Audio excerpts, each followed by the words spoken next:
I believe that we are now live. I think we need to have a frank conversation about what does justice look like? I can tell you what it doesn't look like. Let's start at the beginning of the story.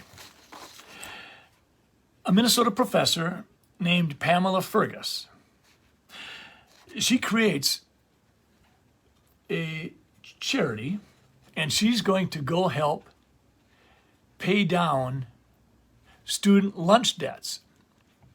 So she's going to pay down student lunch debts, and so she starts this campaign as a semester project for her class.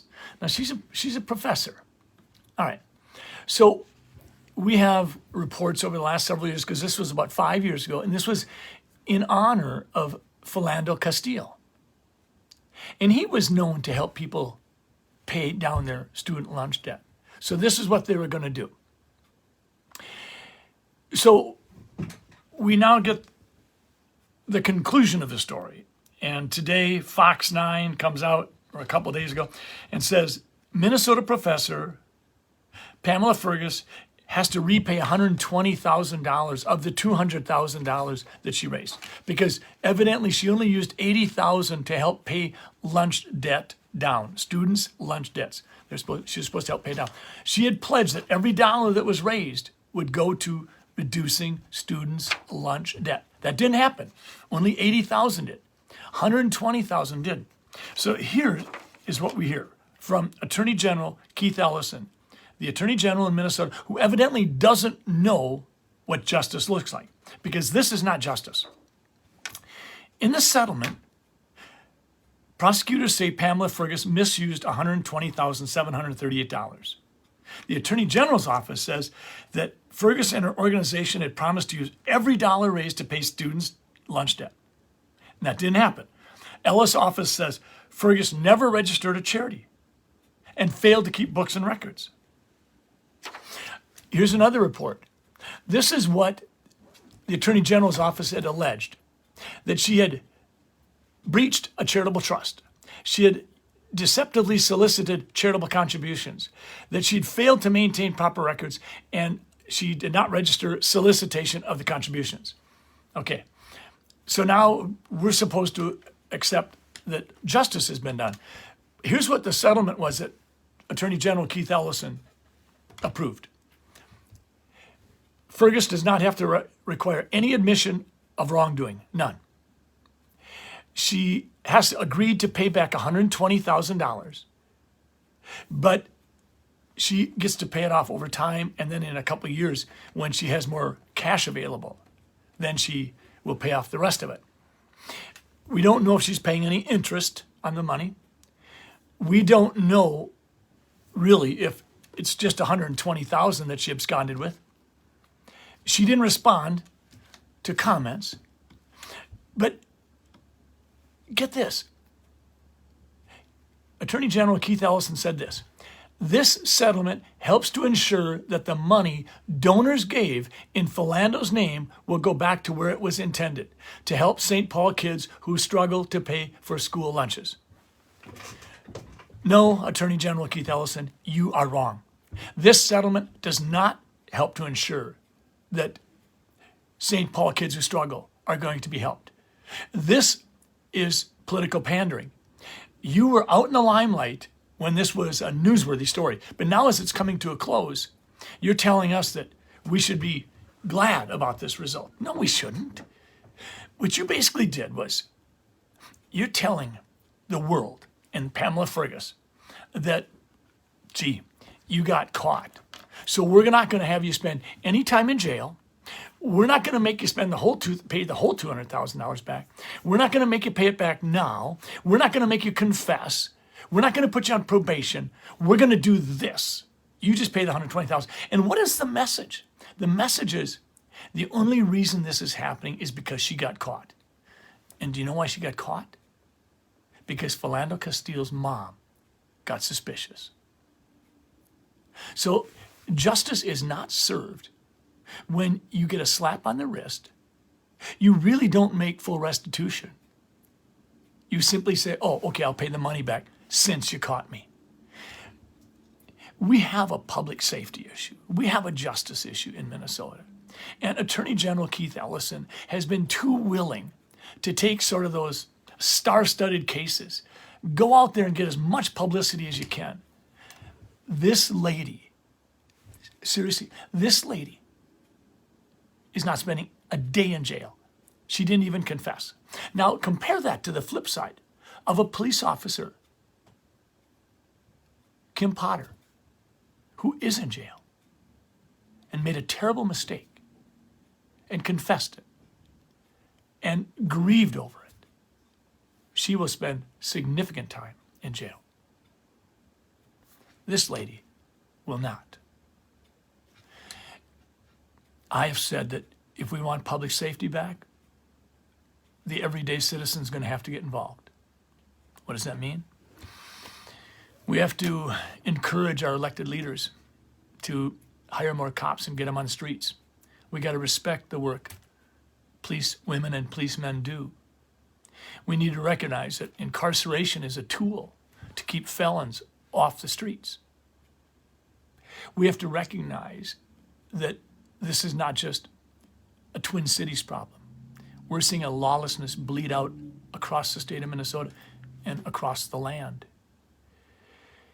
We know that every elected official should be doing everything they can to elevate the work police do. And yet, we're not hearing anything from the Attorney General's office or the governor, if you will,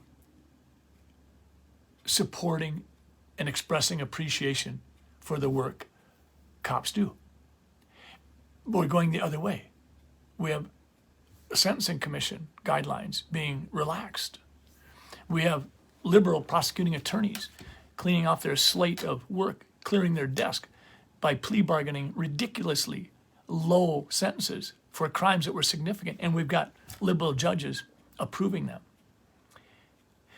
I have said that every Minnesotan is going to have to play a part in restoring public safety. And I made it very clear. In order for that to happen, I think we need to have stand your ground and constitutional carry gun laws passed. And I think we need to have castle doctrine strongly written into our statutes so that we, in our home or our business, our car, our motel room, our campsite, wherever we are, that we have the right to take care of business if we find ourselves in harm's way and we've done nothing to invite it. We're not getting public safety done here. We have an attorney general that's pandering to the media. The media is not holding Keith Ellison accountable. I look at this article I've got over here, this one over here, this one right here. Honestly, because Pamela Fergus got caught, she has to pay $120,000 back. No criminal sentence, no confession, no jail time. Thank heavens that Philando Castile's mom raised the flag of concern. Before I close this mockery of justice put in play by Attorney General Keith Ellison, I want to mention one other lack of justice. I just got done seeing a young man, 21 years old. He's on his way. He's working his tail off. He got an internship for the summer months.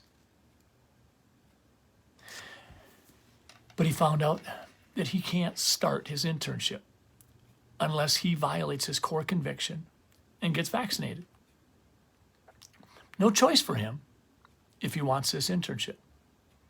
Is this internship critical for him? In more ways than one. This isn't justice for him. He's a young person who, if he does get COVID-19, arguably his chances of recovery are like 99.997%. And we're now on the Omicron BA2 variant.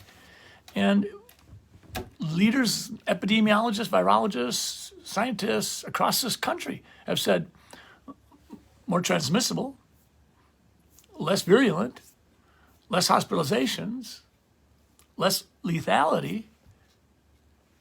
This young man has weathered more than 2 years of this pandemic. And he comes to me and says, can you help me? That's not justice. And one last story. I don't know if you read it. But starting April 5th, approximately, pharmacies that administer the vaccines will no longer be assured of being paid for their services. Pharmacists now will see their reimbursements for administering COVID-19 reduced. And in many situations, they won't even be allowed to collect for the administrative services they provide if it happens to be someone who cannot afford it or who does not have insurance. Pharmacists are not being treated justly. It seems like justice these days is almost like checking the wind. Which way do the winds of politics blow? Well, darn it, I promise you, as governor of Minnesota, that will not be the way I govern. It will not be up to the winds of politics. We're going to do the right thing for the right reason, and we're going to do it all the time. Thanks for joining me as we talk about what justice doesn't look like. And Attorney General Keith Ellison, this is not justice with Pamela Frgas. It isn't justice when you make someone pay back money they stole, and the only reason they're paying it back is because they got caught. Think about it. Have an interesting day, folks. I think we all better think about what's going on in our state. Scott Jensen signing off.